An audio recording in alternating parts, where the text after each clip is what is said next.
Do you want your reels to stand out? Well, I have a little trick for you to show you how to create reels that look more cinematic. Hi, I'm Ida, a corpus storyteller and online educator based in Vancouver, Canada. Are you an entrepreneur ready to take your business to the next level, but when it comes to reels, you don't know how you can use them to grow your business? Well, I've created the Reels Blueprint, which is going to guide you through the gear and the strategy behind using Reels to grow your business. Download my free Reels Blueprint now. To make footage look more cinematic, an anamorphic lens will help. And I got one.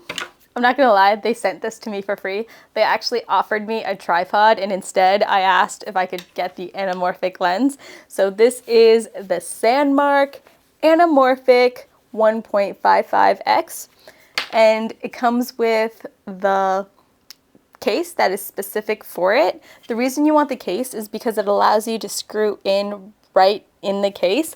Otherwise, you do have a little adapter that you can click on there. So if you don't want to get the case, you can just get the lens with the adapter.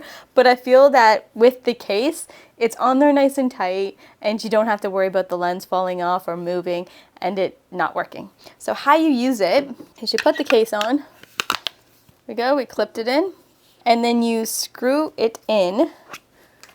Just gonna double check which lens to screw it in. What I'm gonna do to check is I'm just gonna put this in front of each of the lenses and see which one, there we go, that one. Which one works when I screw it in.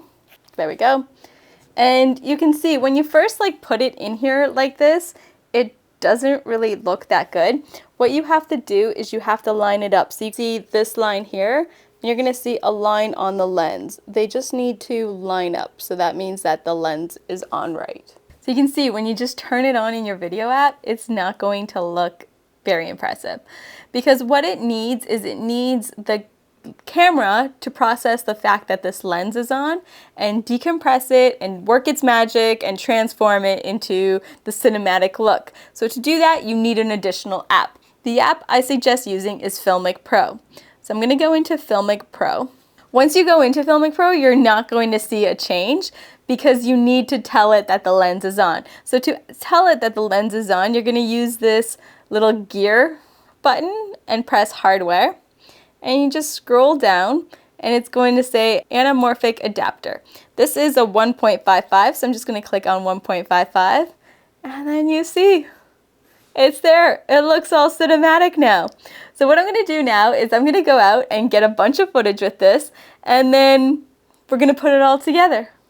The thing that does suck about this is that it's really hard to take off. So it takes a lot of fine tuning, but you can get it off, but it is a little hard to take the case off. So I guess that means it's very securely in there. I did have some technical issues along the way, and I'm going to show you exactly what I did wrong. So I would record it in the app like this, and then when I would go to my camera roll, it would save it like this. The problem was I had it on preview, which meant it was only previewing the effect, and it wasn't actually doing it to the footage, so I would have to do it later in post. So if you're having this problem, just make sure when you go to your hardware, you have the preview, desqueeze in preview only, that turned off. So that's gonna save you some stress. You can see when I add them, it doesn't actually add it the wide way. That's because Instagram Reels is zooming in and it's not going to allow me to zoom out. I have two options. So I can either do a screen recording and then play the clips, and so that the screen recording records with the lights. So you can see I did that right here. So here I just did a screen recording and I recorded all the clips in my screen recording so that I can use those. Or the other option is that you can go into Instagram and then go into stories and then swipe up and add the clip.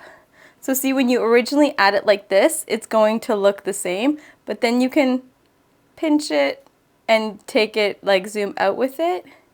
But it's not going to allow you to choose what color goes on the sides. You can swipe through the filters and it's going to change the side colors a little bit, but it's also adding a filter to your photo. You also want to make sure when you line it up that it is in the middle so that it looks more cinematic. So with this effect, this way, you're not going to be able to get the black on the sides unless you use another app. And so once you have this done, you can just go into here, press save, and then you can upload a bunch of them like this. And to add them, so you can swipe up, and so I can add that screen recording. It's only going to let me add the first 90 seconds of it, but that's okay. So let me add from here. And so now when I'm editing this, if I add a large section, I can go to edit clips. I can click on this, and then I can start to separate them. So once I click on it, whenever time I want to cut it, I just press split, and it's going to make me a new clip. Say I want just the intro of this, the beginning, yeah. Let's do another split there, and then I can zoom in, and I can select the one in the middle, delete that, there we go. Say that just goes to there. So I'm going to click on it, press split again, and then let's see, where do I want it to? Oh, I like this one coming out. So let's split it again, select that one, get rid of it. If you don't see split, you have to make sure you clicked on the clip before you press split. There we go, there I have me walking. Delete that one. Once I have my clips down, I can press reorder and decide which order I want them from. The hard part with the reorder when you use clips that you use from the same video is they're all going to have the same video at the end. So it's going to be hard to see which is where. So I'm just going to try to mix this up. So now if I want to add music to it, I can just either click on the video or the arrow pointing down. Click on the video, I'm going to go to music, and I'm just going to pick a song. And now once you have the music, I suggest you go back to your edit clips.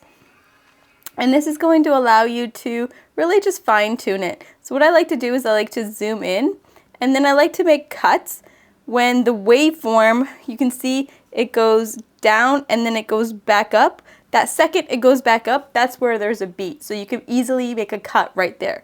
So let's say I want to make a cut right there. I'm just going to put my indicator there and then shorten this. And why I want to shorten is so that it's right at the end, beginning of the indicator. And before you get too carried away with it, I suggest you just have a look and see what it looks like. And that's a wrap. If you enjoyed this video, make sure you smash that like button, or better yet, subscribe. If you want to dive deeper, I have an amazing freebie that's going to transform your business. So download that now. And remember, messy action is always better than no action. Till next time, peace.